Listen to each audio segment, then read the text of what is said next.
Well, good afternoon. My name is Sheriff Calvin Barrett. That's Kalvin. Barrett is Barrett. And I'm here to provide an update on a homicide investigation that has been going on over the past weekend. I want to first provide our deepest condolences to the families of the deceased. This was a horrific and senseless homicide of our from a member of our most vulnerable population, and that's a member of our elderly community. And we want everyone to know that this does not represent the community of the Town of Mazomanie, nor the town or Dane County as a whole. The information that we're providing in regards to this investigation and many others comes down to one thing. We want to provide accurate information. And sometimes the information isn't quick, but know that our ultimate goal is to provide you, the media, and the public with accurate information in regards to any investigation that the Dane County Sheriff's Office is taking part in. So this is what we know. On the morning of August 28th, a 7-year-old individual left Madison to go to his cabin in the Town of Mazomanie at the 9800 block of Dunlop Hollow Road in the Town of Mazomanie. We believe the individual, or the 7-year-old man, encountered the 23-year-old suspect who had broken into the house and had been staying there for an unknown period of time. The 23-year-old suspect, we believe at this point, murdered the 70-year-old man and left the scene. When the 7-year-old man did not attend a dinner with his family back in Madison, they became suspicious and they reported him missing.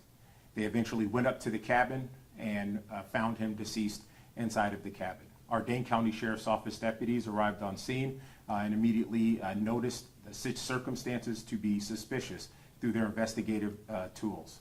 They also noticed that the vehicle, a white Hyundai SUV, was missing. The Dane County Sheriff's Office put out a statewide alert for that vehicle, and later on the next day, Marinette County law enforcement officials came in contact with that vehicle. There was a brief pursuit and an interaction that took place between the 23-year-old suspect and law enforcement in Marinette County that led to the individual being shot and killed. Please refer to the Division of Criminal Investigations press release in regards to more details to that incident. The Dane County Medical Examiner's Office will be releasing the name of the deceased suspect or the deceased individual as they see fit in their investigation, and the Marinette County Medical Examiner's Office will do the same with the 23-year-old suspect.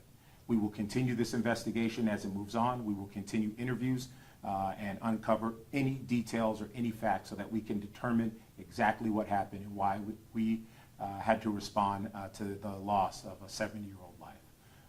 So we will continue that investigation and provide updates as they come. I'll take a few questions before I move on to the next appointment that I have. Thank you. Was that sharp-edged weapon that the Marinette County officers found, is that the murder weapon here? We're still trying to figure that out. There's a lot that's going on with 2 separate investigations. There's a lot of pieces that are moving around, but we want to make sure we confirm every bit of information before we report that to the public. Thank you. And it's believed that this suspect was working alone. They were the one and only suspect? That's what we're continuing to find out. We want to make sure that that if there was additional individuals, we want to be sure that we find that, and that's why the Dane County Sheriff's Office investigative team and our CSI team is working around the clock on this to ensure that we know exactly what happened and who was there. Do you know how long that 23-year-old was staying in the man's cabin? At this point, we don't know. We'll kind of uncover that as the investigation continues. And they were not known to each other at all? At this point in the investigation, we do not know what the relationship was between the 2.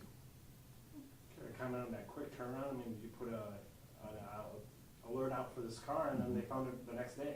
Absolutely. That just goes to show how well law enforcement works throughout the state of Wisconsin, and that the use of technology and our use of great communication with character, competence, compassion, courage, and that communication is why we're able to get resolved for information statewide. So it's a great a testament to the work that we do across the state of Wisconsin as well as here in Dane County. Are we able to elaborate at all about, the method this man was killed with? I know you guys are still investigating. We're still investigating that. Obviously, there's a lot to uncover, and when the time comes and it's appropriate in the investigation, we will be able to release that information. Thank you for your question.